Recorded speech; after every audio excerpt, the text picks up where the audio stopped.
Alright,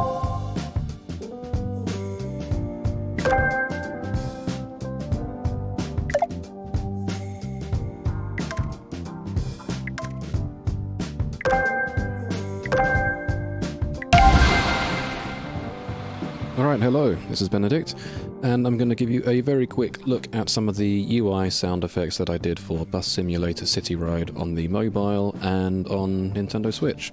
So, the overall sound that I wanted for the game was something glossy and shiny and feel good, like it felt good to go through the menus and to be selecting stuff for your shiny new bus fleet, and to have some kind of premium style feel. Like if you imagine the old classic racing games like Gran Turismo and stuff, like everything's really glossy and shiny, like you're in the world of the racing elite. That's kind of the feeling that I wanted. So the first thing I did was take some very simple mechanical click kind of sounds. I had this from my library. What is it? It is a guitar pedal clicky switch. If you were to listen to it raw, it sounds like this. It's got some nice transient information, and I chucked on a frequency shifter and a pitch shifter. And, just experimenting with, especially with the frequency shifter, this is the Melda one, especially with the feedback as well, I found. You can get some nice, weird, rising, poppy kind of sounds out of it. So, a few variations of that. Here we go.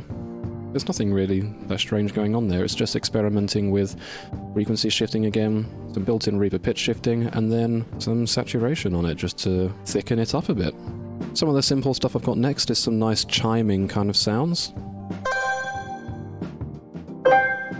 So there's quite a lot of chime sounding stuff going on in this. I want it to be quite tonal, and to have musical little intervals and stuff like that, little major rising arpeggios, things like that, which just makes it feel like you're progressing backwards and forwards through menus quite nicely. So to do this, I came up with some very simple little sounds in Vital, and the same thing, but with the piano layer added to it with addictive keys. Yeah, I'm not even sure that Vital is heard in that second one. If we were to have a look at this, do we see anything interesting? You know what?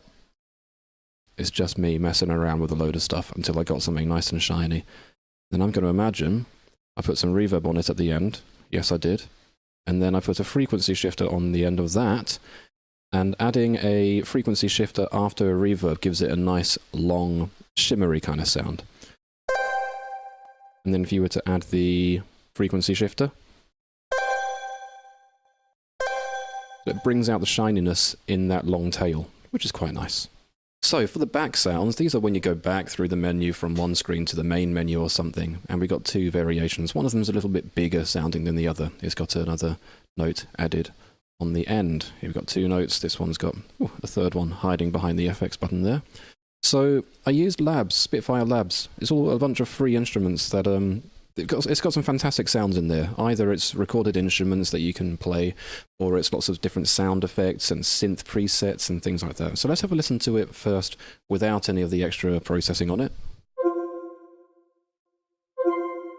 So that's already quite nice. It's quite nice and smooth, it's round, it's mellow. I like that, and I didn't do much else to it. It's a bit too warm and muddy perhaps, so to clear it up a bit, I did a little bit of saturation,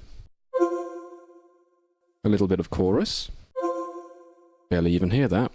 And then finally, Valhalla Supermassive. Again, you can't even really hear that. What did I do with this? Just a little bit of reverb stuck on the end. To be honest, these two plugins, they do very little to it. They give it a little bit of extra stereo width. But yeah, the original sound from Spitfire Labs, what sound is it? Textural pads or Seni? Yeah, it sounded great on its own. So next we had a load of messing around with Vital. You can see I've got quite a few tracks where I'm trying to come up with some stuff. And in this one, it's a very simple sound. That is it. So yeah, these are just some simple poppy button press kind of sounds. They're quite nice. And a lot of these sounds in Fmod were added to each other to create different things for different purposes. Here again, I've got some more nice tonal stuff when you make nice little selections in the menu.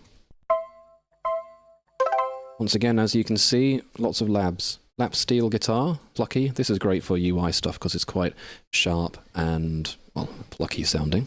And if we listen to it without all the processing after the instrument,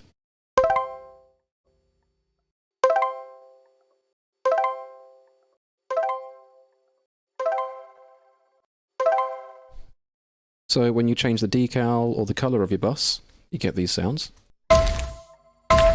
So one of them is for the colour, and you can hear that with the graffiti spray can style sound in there. There's a little bit of the shake in it as well. You can hear the clicky shake in there. And then for the logo, it's more like a decal that you're pasting onto the bus. So I thought it might be nice to imagine you got a huge piece of paper with a sticker on it, and you slap it on the side of the bus and then peel it off. You know, that sounds quite nice. It's a different texture to it. Once again, these tracks are called electric piano. I must have changed the instrument halfway through doing it, but they're the same lap steel string guitars plucked from Labs, which is lovely. Then the other elements, I wanted to make them kind of chunky, because you're changing the colour and stuff of your bus. So what have we got? I've got some impact waiting down here in the juice folder. So I got a surprising amount of use out of these cinematic impact sounds, which is not what I first imagined would be useful for a sleek and shiny UI menu kind of thing. It's got a good amount of impact that I sometimes just layered into some of the UI sounds. Here we go. Yeah, that does sound a little bit hefty, action film trailer sound, but altogether, it just gives it a lot of oomph. And as it's a designed sound, you know, it's got some lows, it's got some impact, got a little bit of everything in there already, which is great. And I most likely got this from a free email newsletter or something, to be honest. Now, in the juice folder, I made a few simple little sounds like this. This is just a little sub-kicky kind of sound. You know, and this was great to sometimes just layer into events in Fmod for a little bit of extra impact. And this comes from a music production sample pack from Cymatics. It's just a kick drum, and I do a little bit of pitch automation to give it a bit more kind of sound. Make it pop out a little bit more. This is the drive start sound. So this is like the final big button that you press to start your drive, and it makes the music go out, the loading screen comes up. What did I do to make this sound? I gave it a nice Mercedes car rev sound, which is not what the bus would sound like, but it sounds actiony, it sounds cool. And it sounds like it's got quite a lot of the low end missing, which is good, because that low end will get filled in by a big whoosh sound. Quite similar, actually, in envelope and stuff to the previous one. And then those two sounds that I've just been talking about. That and the big impact sound that's playing together. And then I use Supermassive, and I wouldn't be surprised if this has some parameter modulation on it. It does, yes. Okay, so if we were to listen to it without... Yeah, that's alright. This just makes it a little bit bigger. And yeah, so it's a pretty simple combination of a few of these different sounds that we've already heard, plus a big whoosh sound with some reverb on it. Nothing too crazy, but it's nice and impactful. Alright, here we've got a couple of accept sounds.